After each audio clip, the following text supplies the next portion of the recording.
Sometimes, life reveals the truth when you least expect it.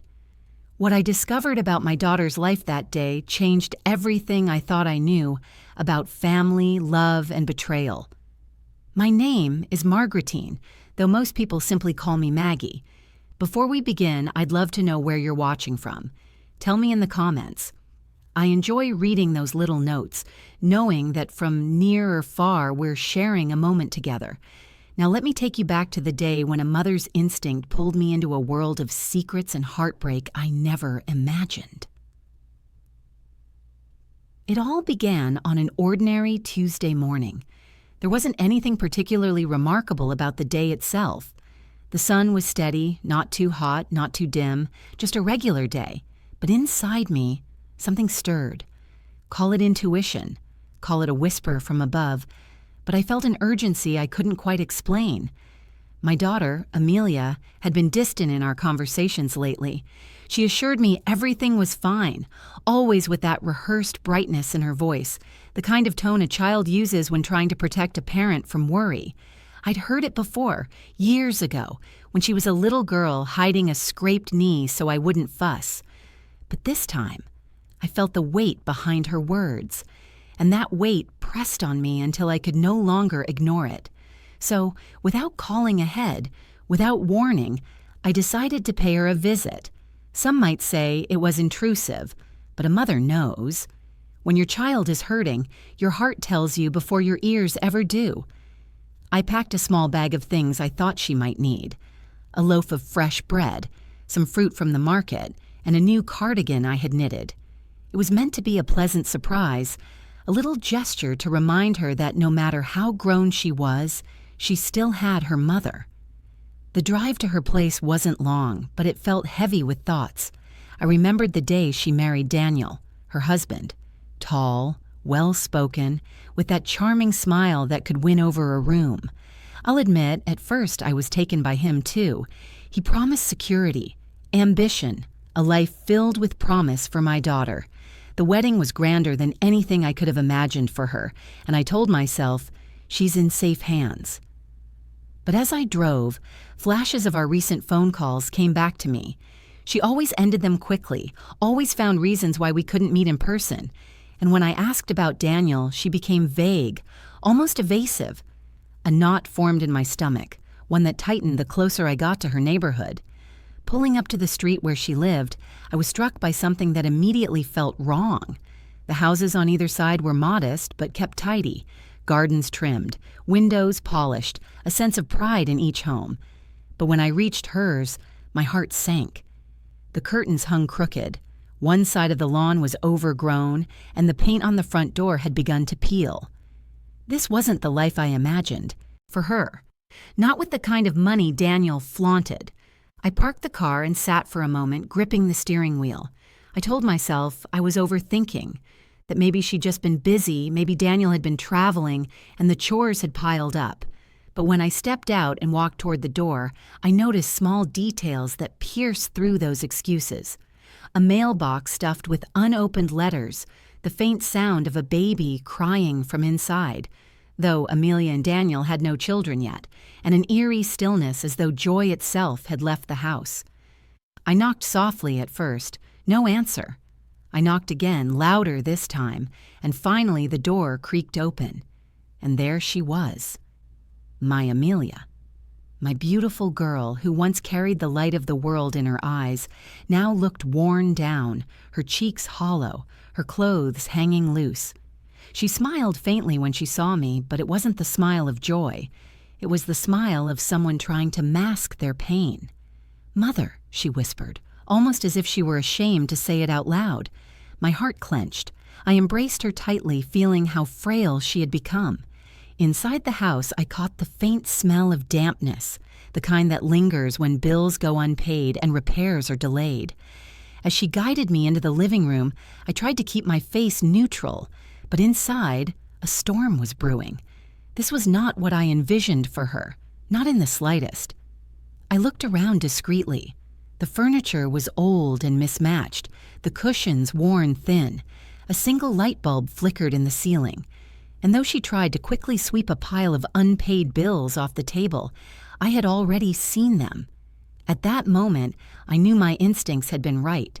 Something was deeply wrong in my daughter's life, and as much as she wanted to hide it, as much as she wanted to protect me from the truth, I was determined to uncover what had brought her to this state.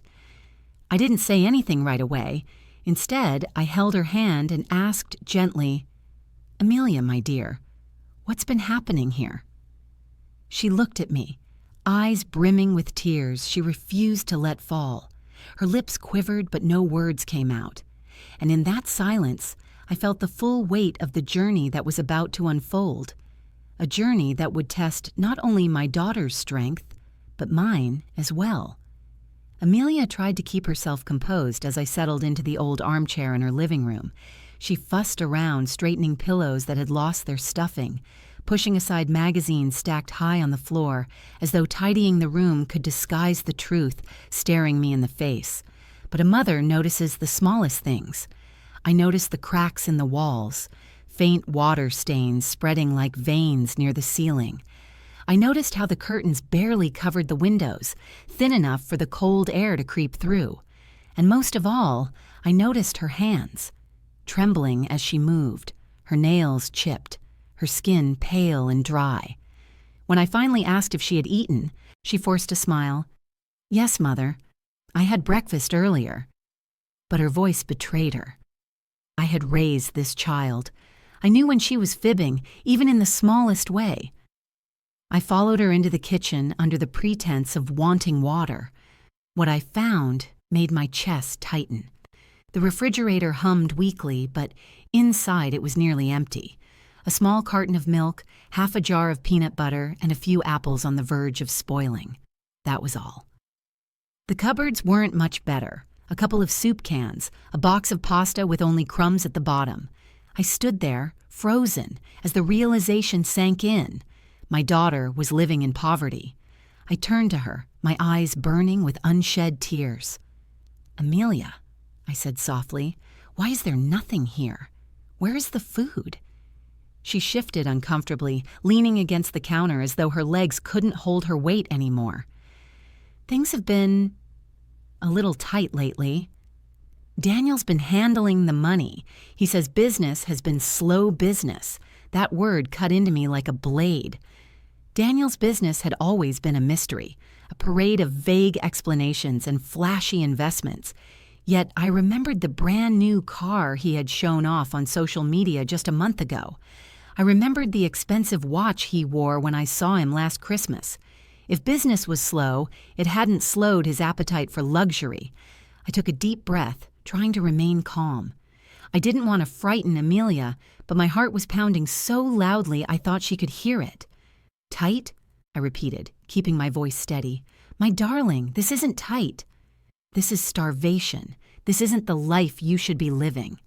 Her eyes welled with tears, and for a moment I thought she might collapse into my arms and tell me everything. But instead, she shook her head. "Please, Mother, don't make it sound so terrible. It's just a rough patch. Daniel says things will turn around soon." The way she said his name, Daniel, with that mix of loyalty and fear, told me more than her words ever could.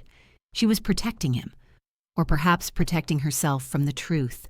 I wanted to march out right then and there, track him down, and demand answers. But I stayed, because I knew if I pushed too hard too quickly, Amelia would retreat, shut me out completely. So I sat down at the small kitchen table. My hand brushed against a stack of envelopes. She noticed, but too late. I pulled them closer, ignoring her attempt to grab them back. They were unpaid bills, electricity, gas, overdue notices stamped in bold red ink. I flipped through them one by one, my anger building with every page. Her voice broke the silence. "Daniel doesn't like me asking for money. He says I don't understand finances, that I should just trust him. He says a wife's duty is to be supportive, not to question." I looked at her. My beautiful girl who had once dreamed of becoming a teacher, who used to laugh at the silliest jokes, who believed love meant partnership, and here she was, diminished, silenced, surviving on scraps while her husband flaunted wealth. "Amelia," I whispered, my voice shaking with equal parts fury and sorrow. "He is not supporting you. He is starving you. He is using you." At that, she crumbled. She slid into the chair across from me, covering her face with her hands, sobbing quietly. I reached over and held her wrist, firm but gentle. "Why didn't you tell me?" I asked. Between sobs, she admitted the truth. "I was ashamed. Everyone thinks we're doing so well. You saw the wedding, the house, the cars. I didn't want you to know I had failed.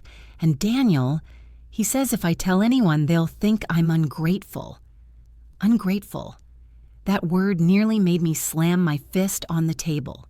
How dare he twist her into believing survival was something to be grateful for? I sat there for a long moment, staring at the woman my daughter had become under his control. My heart ached, but at the same time, a fire lit within me. I wasn't going to let him destroy her any further. I pulled her close, wiping the tears from her cheeks.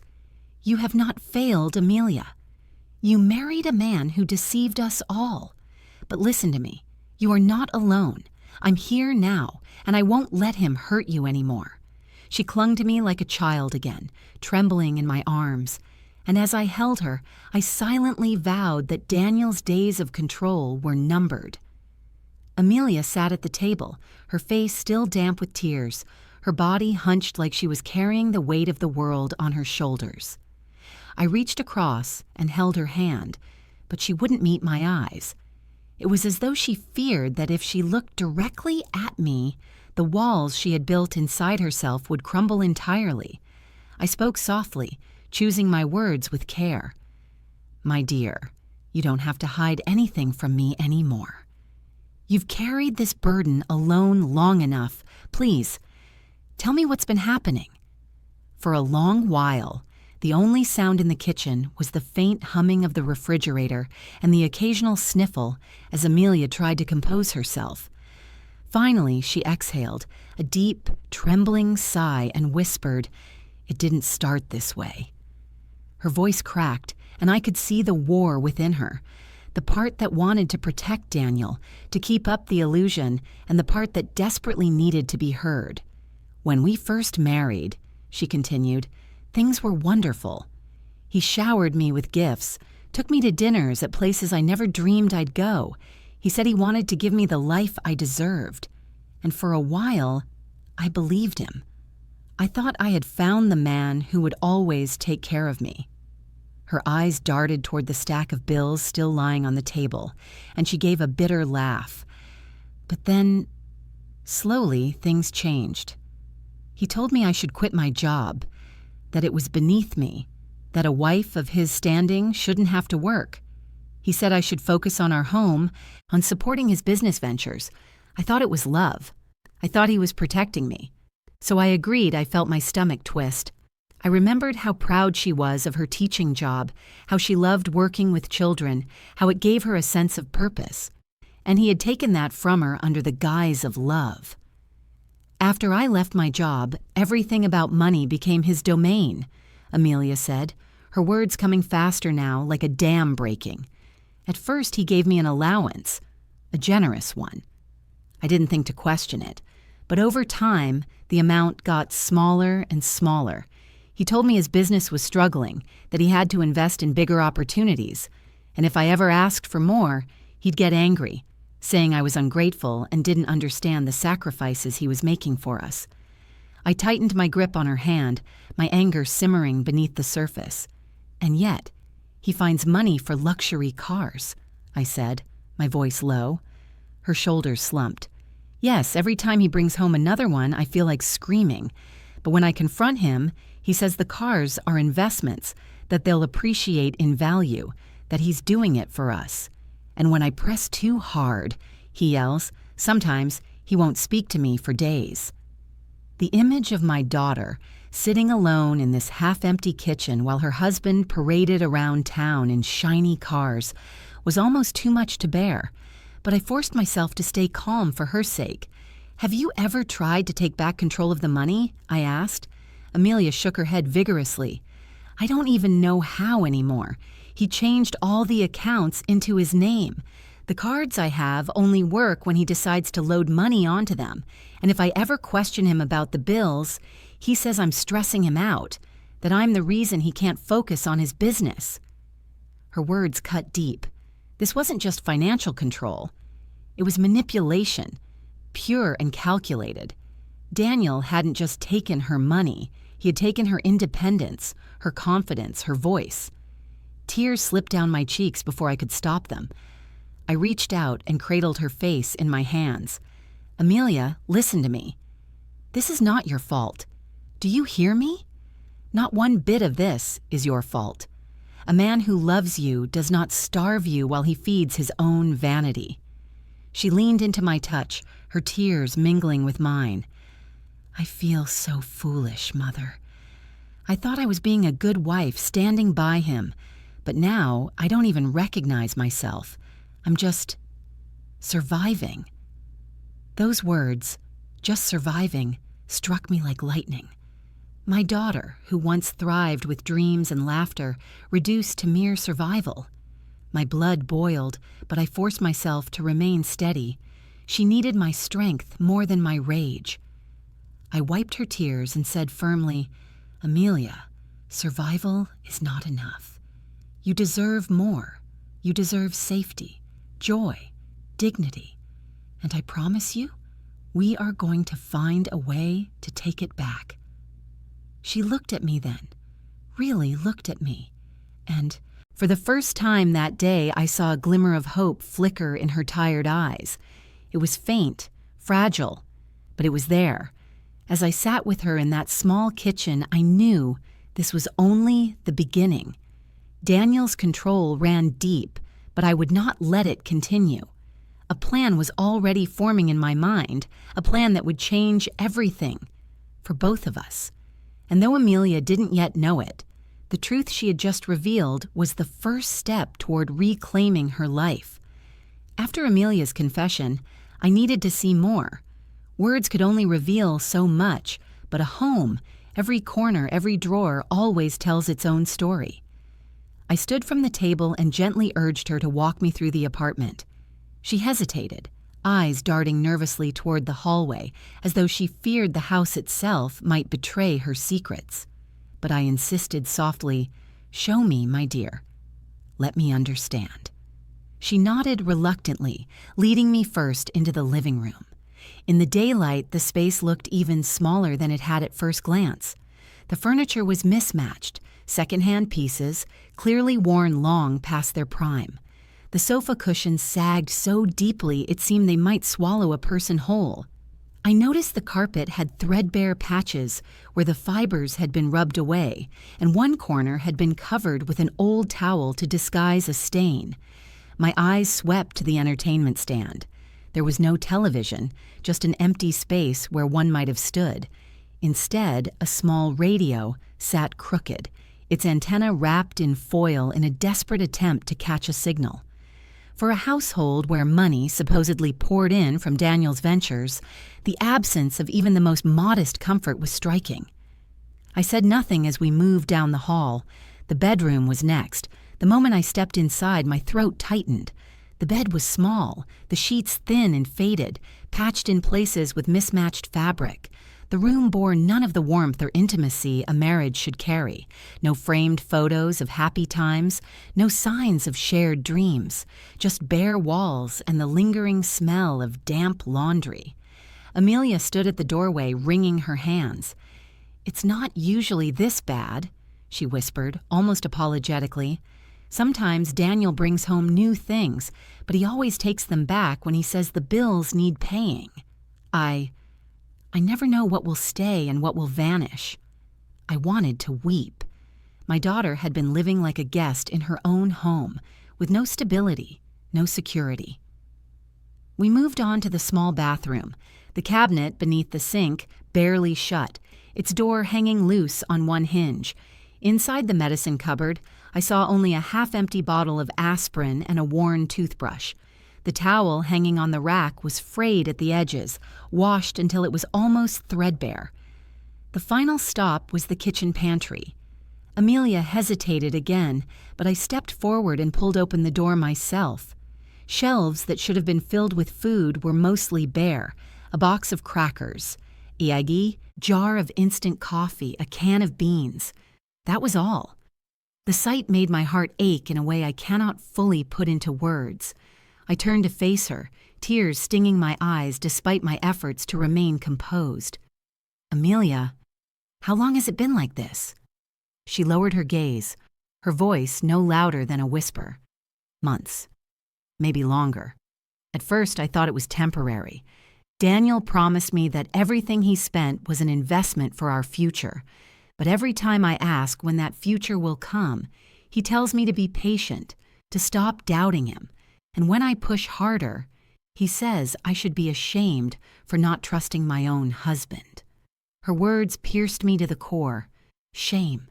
He had weaponized her love, twisted it into submission. I stepped closer, lifting her chin gently so she had no choice but to look at me.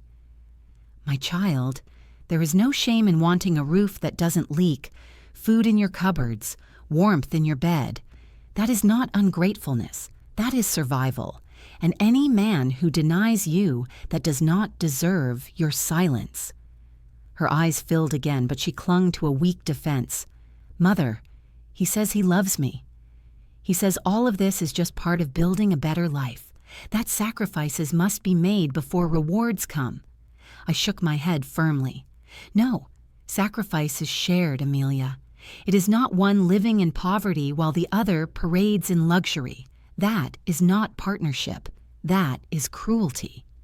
The words hung heavy in the air, and for the first time, I saw a crack in the loyalty that had chained her to Daniel.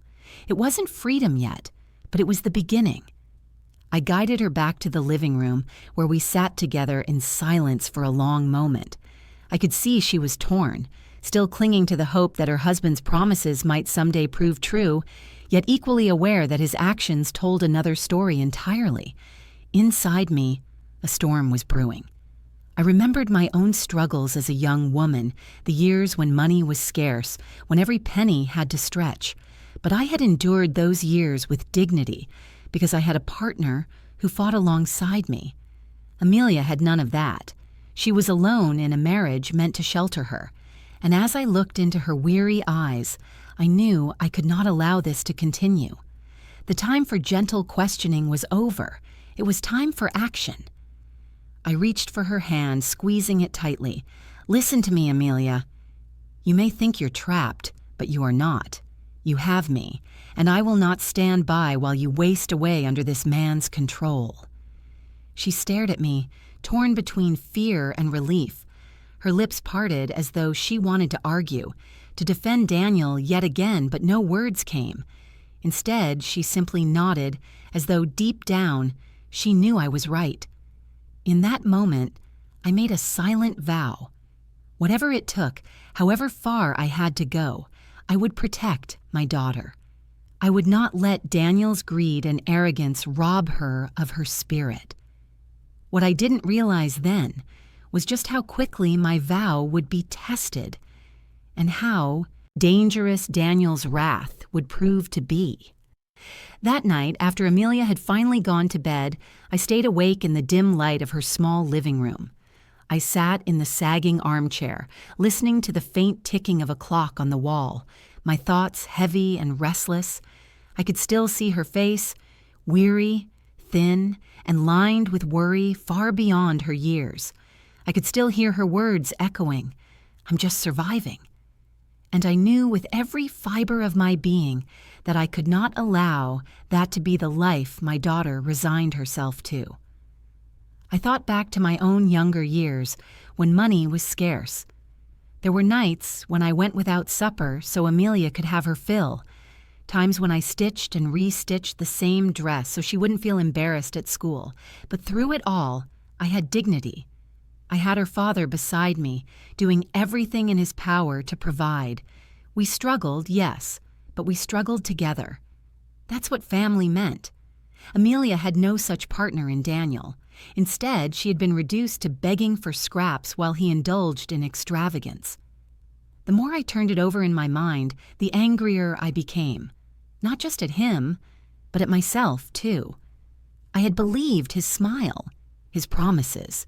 I had allowed myself to be fooled by his charm, and now my daughter was paying the price. I leaned back in the chair, staring at the ceiling, and felt a fire kindle within me. I was no longer just a mother concerned. I was a mother determined. My thoughts raced through possibilities. Should I confront Daniel directly? Should I call the authorities? Should I gather evidence, force Amelia to file for separation? Every option came with risks. Amelia was fragile, afraid. If I moved too quickly, I risked losing her trust, pushing her deeper into his grasp. But if I waited too long, the damage could be irreversible. I closed my eyes and whispered a prayer for guidance.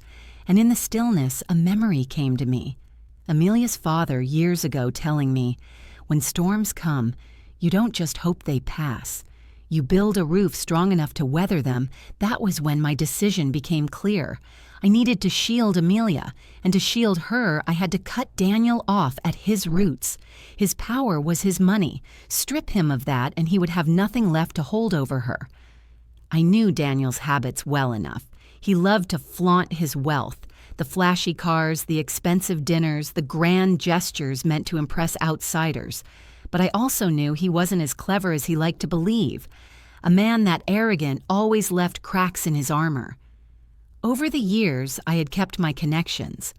Old friends, trusted advisors, people who owed me favors. Quietly, without Amelia noticing, I pulled out my phone and began sending messages. Discreet inquiries about accounts, cards, and access. Daniel had tied everything under his name, but some of those accounts had traces that led back to assets Amelia rightfully shared. With the right leverage, I could put a stop to his endless spending. As I worked, my hands trembled, not from fear, but from the weight of what I was about to do. For years, I had played the role of the gentle mother, the supportive figure in the background. But now, I felt something I hadn't felt in decades, the raw, unshakable instinct of a lioness ready to defend her cub. By the time dawn broke, my course was set. I would block his cards, freeze his access, and cut off his lifeline. Let him rage. Let him fume. For once he would know what it felt like to be powerless. When Amelia woke and shuffled into the kitchen, still half asleep, I greeted her with tea. I didn't tell her what I had done. Not yet. Her nerves were too frayed, her trust too delicate. But I looked into her tired eyes and promised, "Things are going to change, Amelia. I won't let you face this storm alone anymore." She looked puzzled, but she nodded, perhaps sensing the steel in my tone. She didn't question me. Maybe deep down she knew a mother's promise was unbreakable. Inside, I braced myself. This was only the beginning. I had struck the first blow in silence, but I knew Daniel well enough to understand that silence would not last. When he discovered what I had done, he would come for answers. And when that moment arrived, I would be ready. I glanced toward the door, imagining him storming in with that arrogant swagger, demanding explanations. A shiver of both fear and anticipation ran through me. I was about to face a man who had built his life on intimidation and control, but he had yet to realize one thing. There is no force stronger than a mother defending her child. That thought steeled my resolve.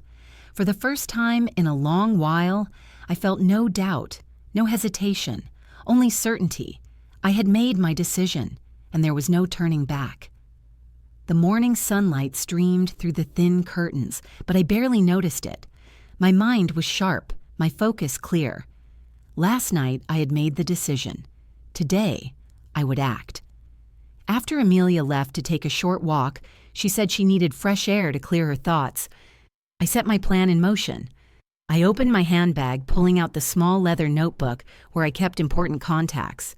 Names I hadn't called in years, but people I trusted nonetheless. Old friends from my late husband's business days, acquaintances from the bank, even a cousin who worked quietly in finance.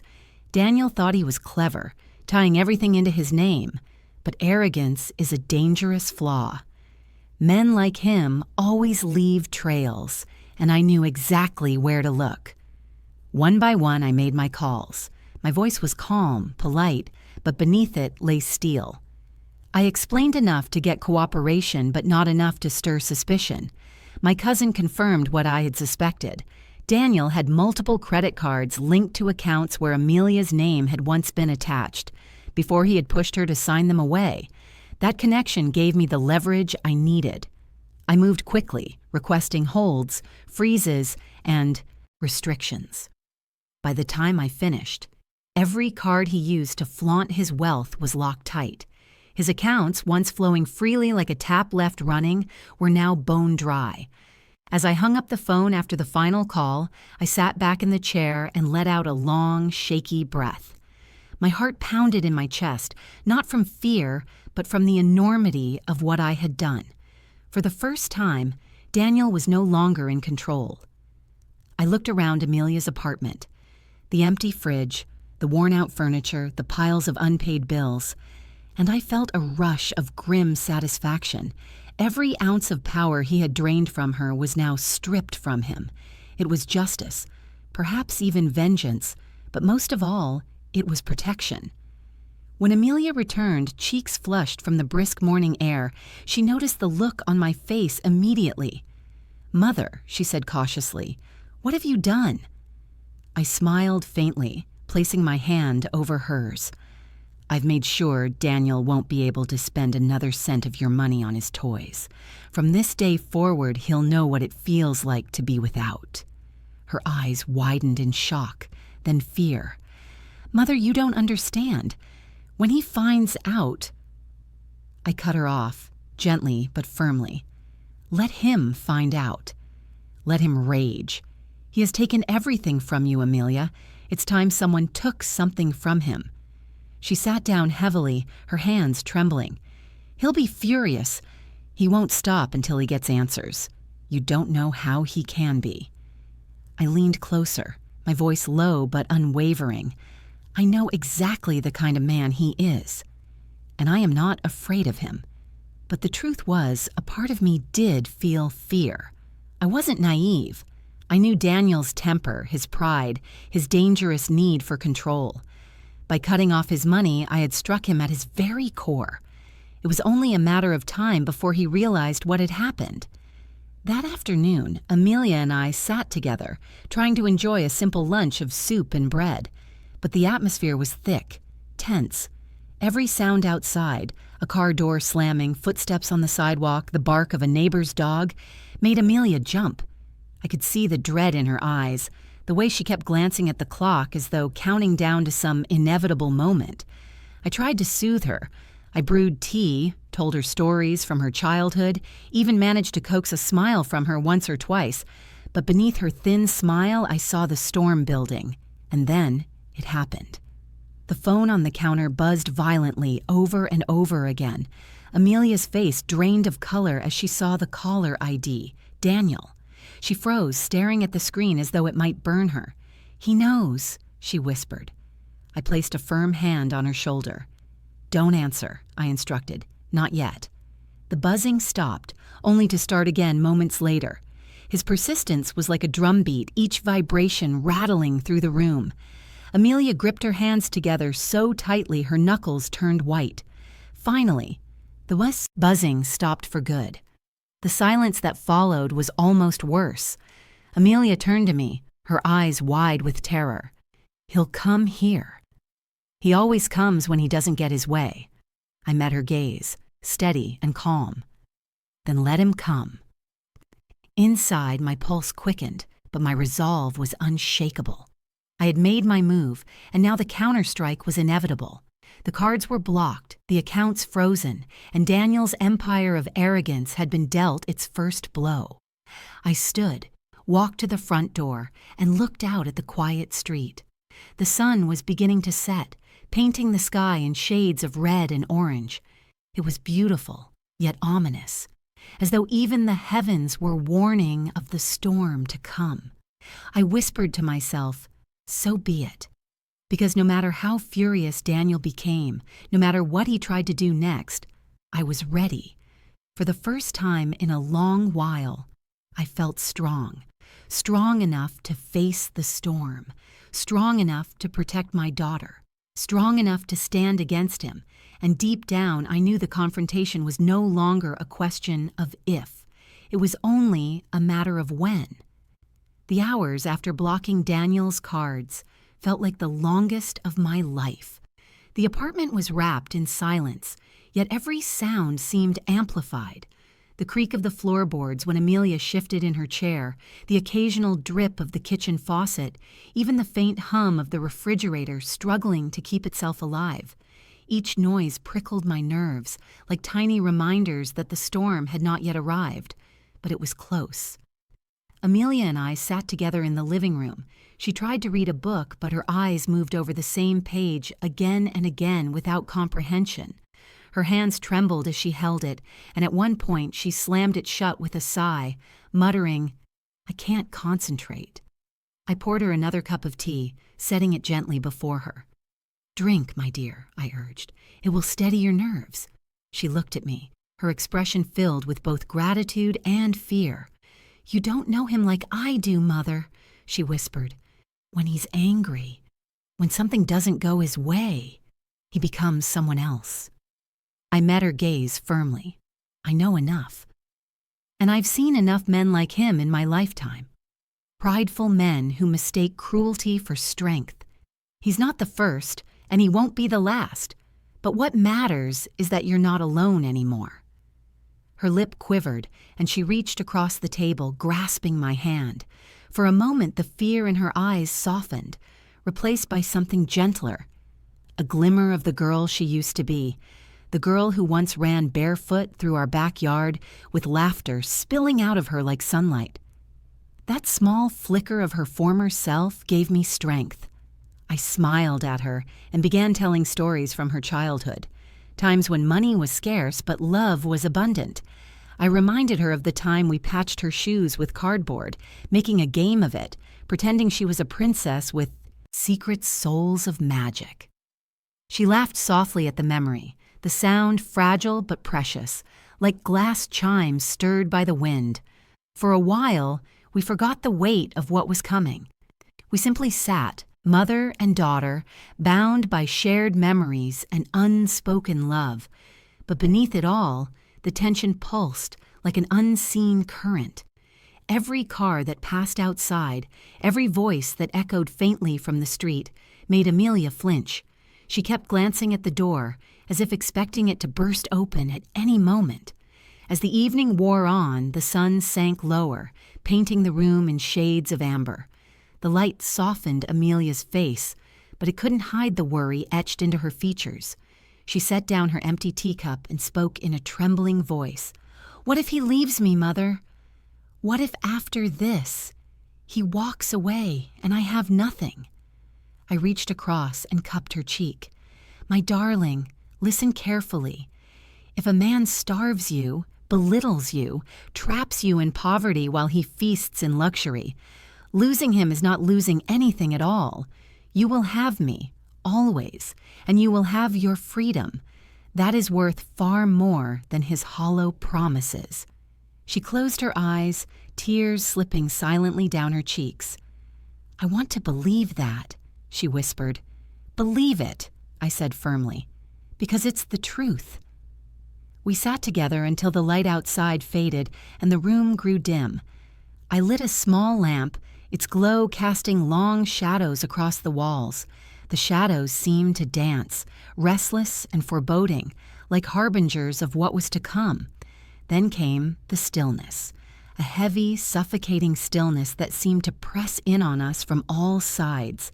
Even the street outside grew unnaturally quiet, as though the world itself was holding its breath. Amelia finally spoke, her voice barely audible. "It's too quiet." I nodded slowly. Yes, quiet before the storm. We both knew it was only a matter of time before Daniel discovered what had happened to his accounts. By now, his phone calls had gone unanswered, his attempts at purchases declined, his pride wounded in ways he had never experienced. And men like him, men who thrived on control, did not suffer in silence. I rose from my chair and walked to the window, peering out at the darkening street. The lamplights flickered on one by one, casting pale pools of light on the pavement. A few neighbors walked their dogs, children's laughter still echoing faintly as they were called inside for supper. Everything looked so normal, so ordinary. And yet, inside me, I knew nothing about the night ahead would be ordinary.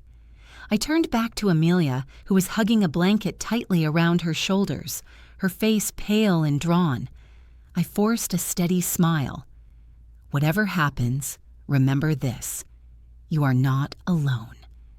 I am here, and I will not let him harm you. Her eyes glistened as she whispered, I believe you, Mother. I sat back down, my hands folded calmly in my lap, though my heart beat like a drum. In truth, I was waiting for the inevitable sound of footsteps, the pounding at the door, the storm that would shatter the fragile quiet. And as the clock ticked steadily toward night, I whispered silently to myself, let him come. I am ready. Because no matter how fierce his anger, he was about to face something he had never reckoned with before, a mother's unbreakable resolve. The stillness of the night didn't last long. It began with the low rumble of an engine outside, deep, throaty, the kind of sound a man like Daniel would revel in.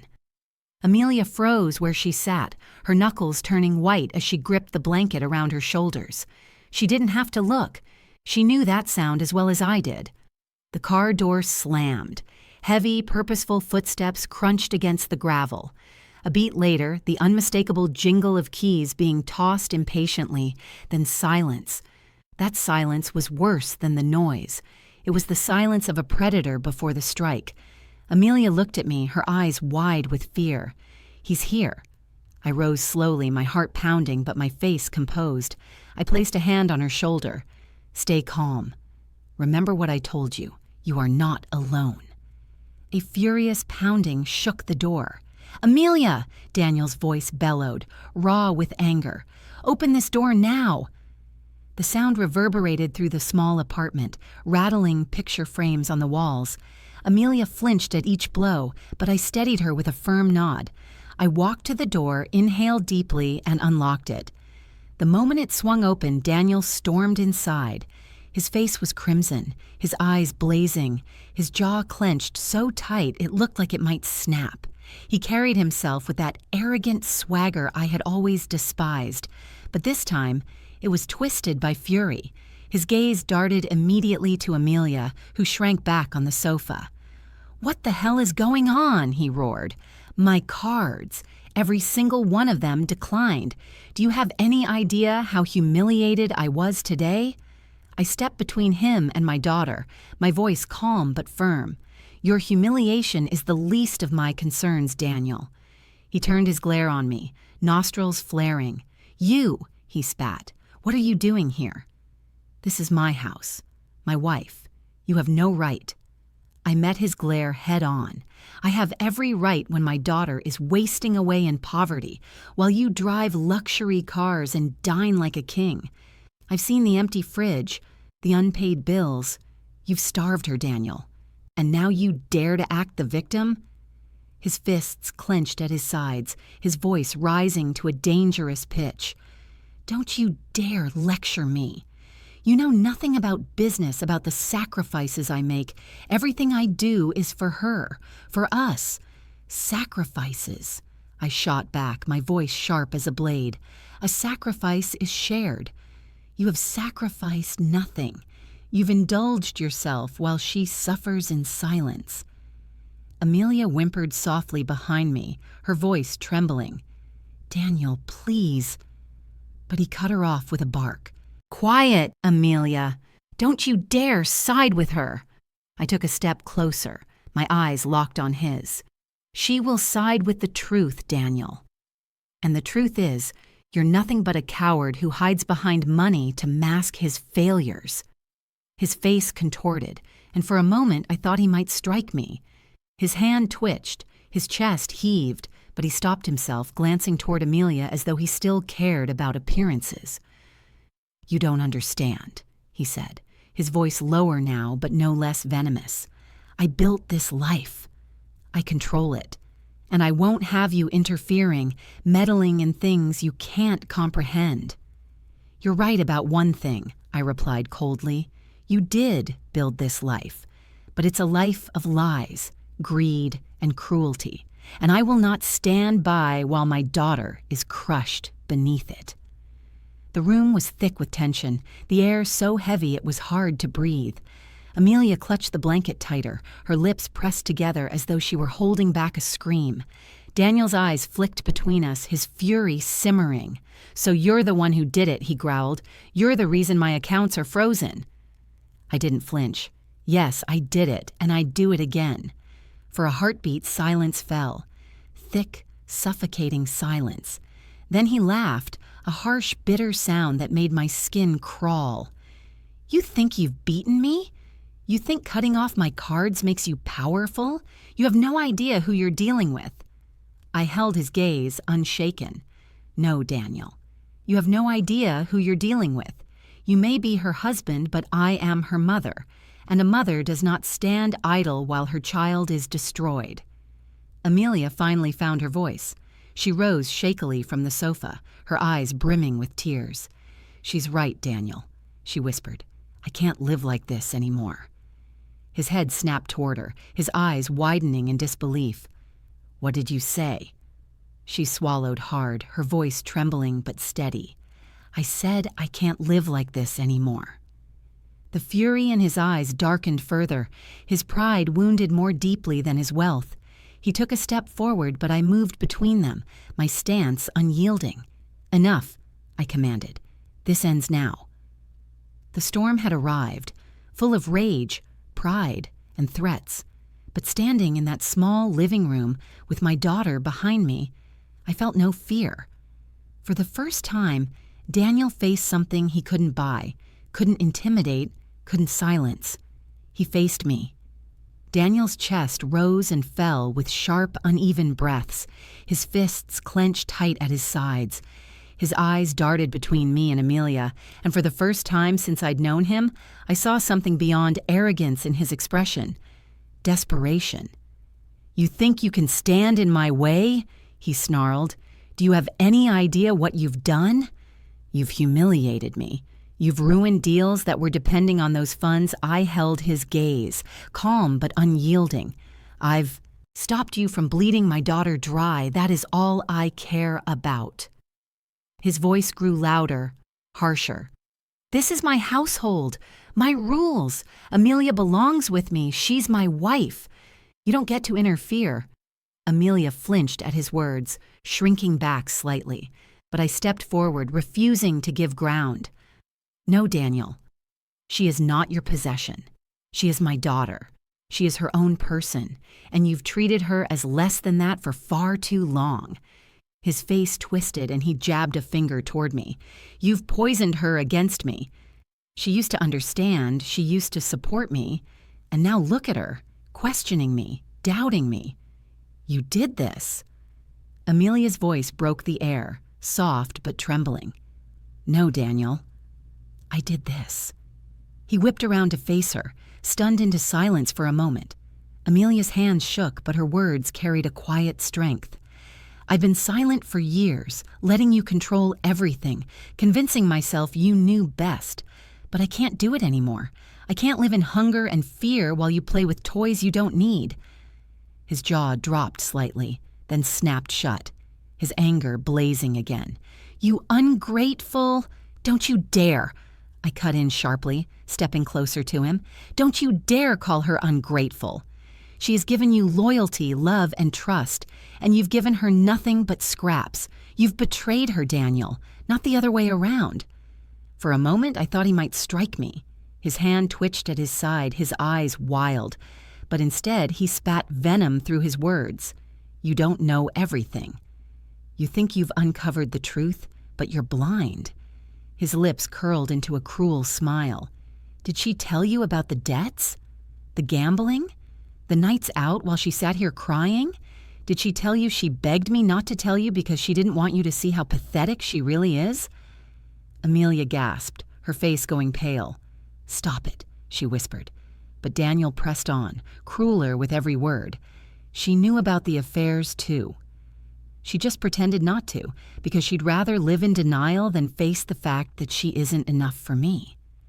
The room fell silent.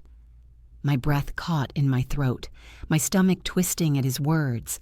I looked at Amelia, her face crumpling as the truth, or perhaps the twisted version of it, spilled into the open. Tears streamed down her cheeks as she shook her head violently. No, I didn't want to believe it. I thought you'd change. Her voice broke into sobs, and my heart shattered. I turned back to Daniel, my fury boiling over. "You vile man," I hissed. "You starve her, betray her, humiliate her, and then dare to call her pathetic? You are nothing but a coward hiding behind arrogance and lies." He stepped closer, towering over me, his face inches from mine. "Watch your tongue, old woman." "You don't scare me," I refused to step back. I straightened my shoulders, meeting his glare with steel in my eyes. "I'm not here to scare you. I'm here to end this. If you ever raise your hand to her, if you ever drain another penny from her, if you ever so much as breathe another lie in her direction, I will see to it that you lose everything. Do you understand me?" His nostrils flared, his breath hot with rage. "You think you can destroy me? You don't have the power." But Amelia's voice rang out behind me, stronger now, trembling but determined. "She does, and so do I." We both turned to her. She stood tall now, her blanket cast aside, her eyes red but fierce. "I'm done, Daniel. I won't live like this anymore. I won't be silent, and I won't be controlled. If you walk out that door tonight, don't come back. Not unless you're ready to treat me like your wife, not your servant." The silence that followed was deafening. Daniel's face contorted, torn between rage and disbelief. He opened his mouth to speak, but no words came. Instead, he let out a low growl, shoving his hands into his pockets as he paced the room like a caged animal. Finally, he spat the words, "You'll regret this." I stepped closer, my voice like iron. "No, Daniel." "You will." The three of us stood locked in that small living room, the air heavy with the aftermath of truths revealed. Amelia trembling but unbroken, Daniel seething but powerless, and me, standing firm, ready to fight until the end. The clash had reached its peak, but I knew the battle was not yet over. Daniel stood in the center of the room, pacing like a trapped animal. His fury simmered just beneath the surface, but his words cut sharper than any blade. "You think you've won something here?" he sneered, his voice dripping with contempt. "You think freezing a few cards makes you powerful? You don't even know half of what I've done." I narrowed my eyes. "Then enlighten us." He stopped pacing, his lips curling into a cruel smile. "Fine. Let me give you the truth you've been so desperate to dig up. Those cars you despise so much, they aren't just toys, they're collateral. For debts you couldn't begin to imagine.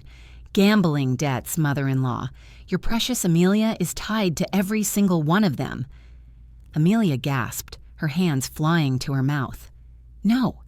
You told me they were investments. You said—" "I said what I had to," Daniel snapped.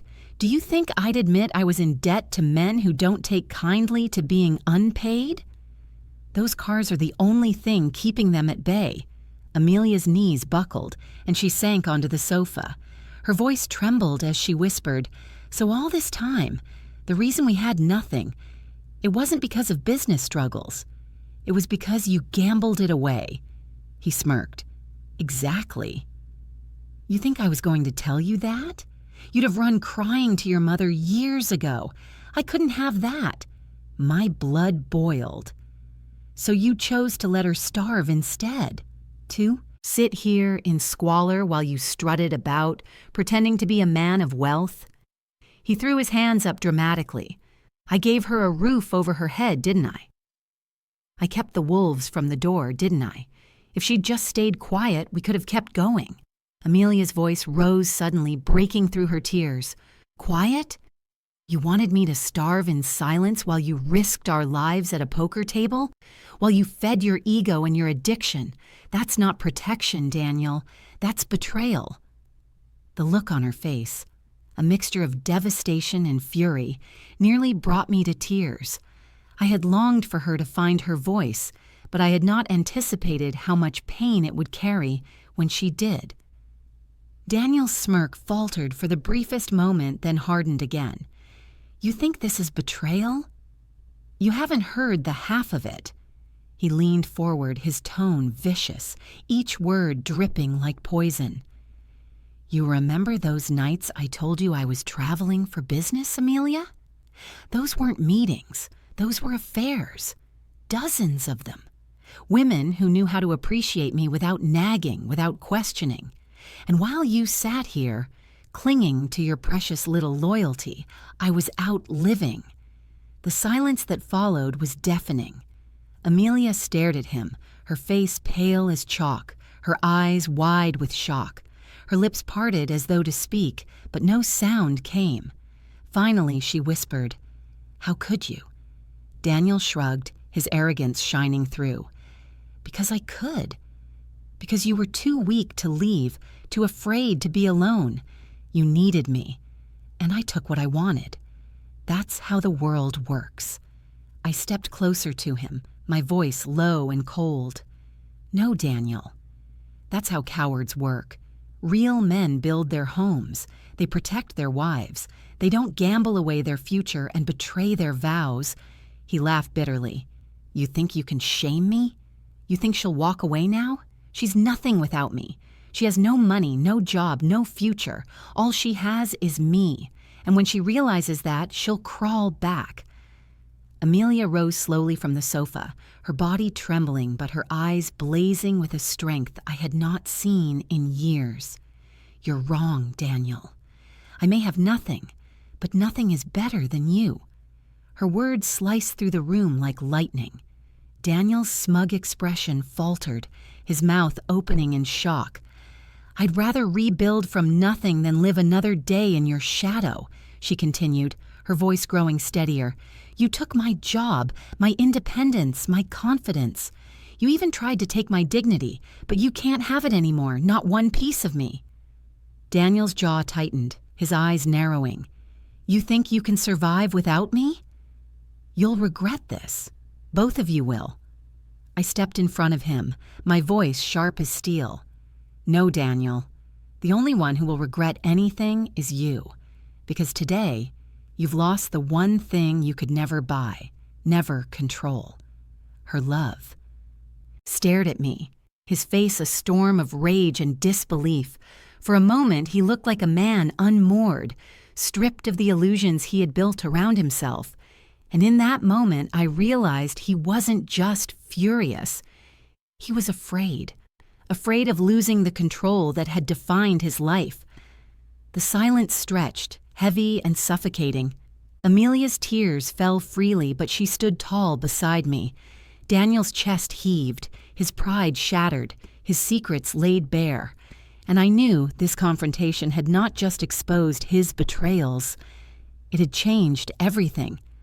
The room was thick with tension, the air so heavy it felt as though even the walls were listening. Daniel's eyes blazed, his pride wounded, his mask torn away by his own words. He stood there, chest heaving, as though searching for one last weapon to wield.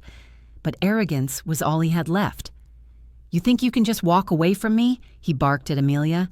After everything I've given you? After the life I built?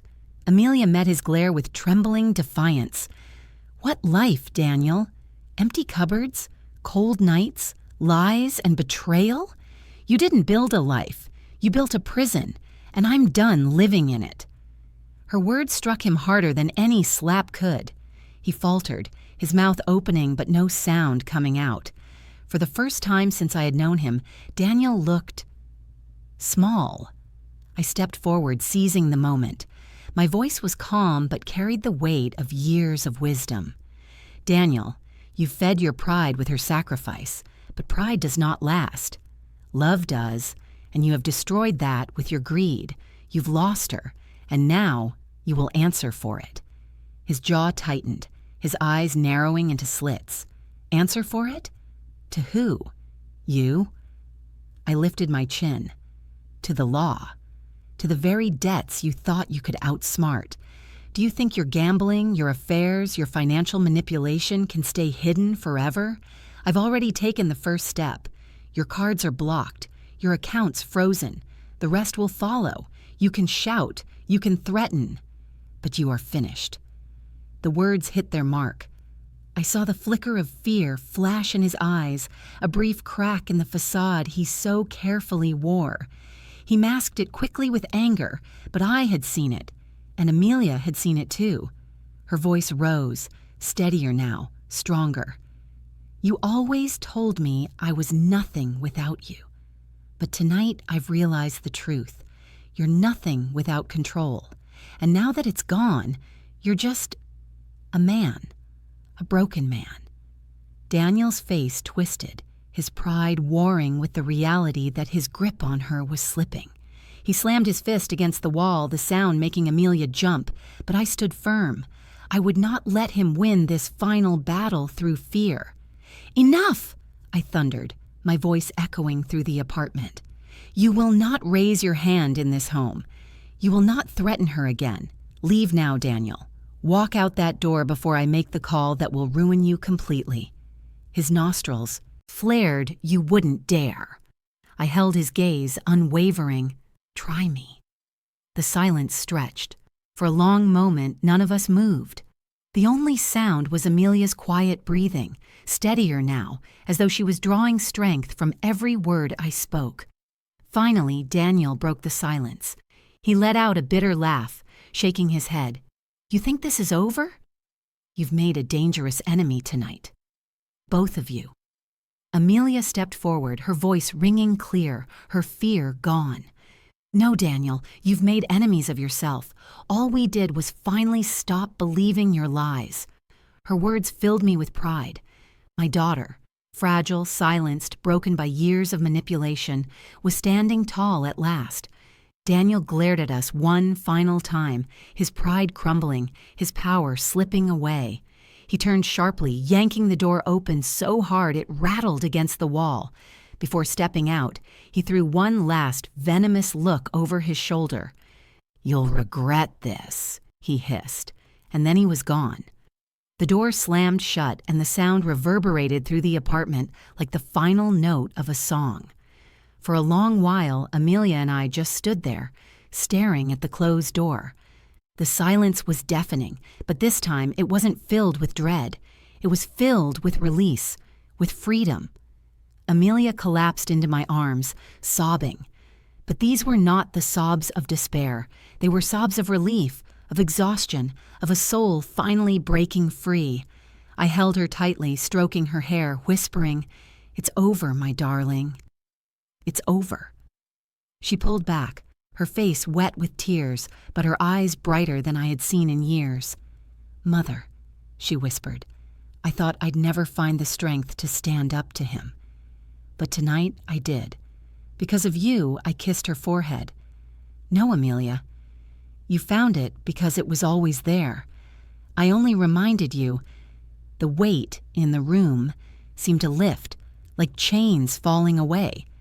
For the first time since I had walked through her door, I felt hope bloom again. But I also knew the journey wasn't finished. Daniel's words echoed in my mind, his debts, his threats, his rage. The battle was not over. But the war for Amelia's spirit had been won, and in that moment I vowed to myself, no matter what came next, no matter how hard the road ahead, I would be by her side, always. The morning after Daniel stormed out, the apartment felt different. The air was lighter, the silence no longer suffocating. It was as if the walls themselves had exhaled, relieved to be free of his shadow. Amelia and I sat at the small kitchen table, sipping tea from mismatched mugs. She looked exhausted, her eyes swollen from crying, but there was something new in her expression. A spark. A quiet determination that hadn't been there before. For the first time in years, I saw my daughter not just surviving, but ready to rebuild. "Where do we start?" she asked softly, almost to herself. I reached across the table, taking her hand. "We start one step at a time. First, we make sure you're safe. Then, we take back what's yours." And so began the slow, deliberate process of piecing her life back together. The first step was practical. I called a lawyer I trusted, an old family friend who owed me more than one favor. I explained Amelia's situation, leaving out none of the ugly details. He promised to look into Daniel's finances, to uncover every account, every debt, every asset. "We'll build a case," he said firmly. "He won't get away with this." When I hung up the phone, Amelia looked at me with a mixture of fear and hope. "Do you really think we can win against him?" I squeezed her hand. "We don't need to win in his world, Amelia. We just need to take back yours." The next step was emotional. I insisted she move in with me for the time being. At first, she resisted, her pride still raw, but eventually she agreed. Packing up her few belongings was sobering. Most of what she carried fit into 2 suitcases and a couple of boxes. Years of marriage, reduced to scraps. As we loaded them into my car, Amelia paused at the doorway, looking back at the small, worn apartment. Her eyes glistened, but she didn't cry. Instead, she whispered, "Goodbye," as though releasing a ghost. Back at my home, the change in her was almost immediate. She slept deeply for the first time in months. She ate without guilt, savoring warm meals that filled her belly and her spirit. She laughed, softly at first, then with growing ease, at little things. Slowly, the daughter I remembered began to re-emerge, but healing wasn't linear. There were nights she woke from nightmares, trembling and calling out, times when she doubted herself, wondering aloud if she had made a mistake, if she should have fought harder to save her marriage. I reminded her gently, again and again, that leaving a cage is not failure, it is freedom. The legal process moved forward steadily. The lawyer uncovered damning evidence, gambling debts that stretched far beyond what Daniel had admitted, bank statements showing years of misused funds, even proof of his affairs. Piece by piece, his empire of lies crumbled.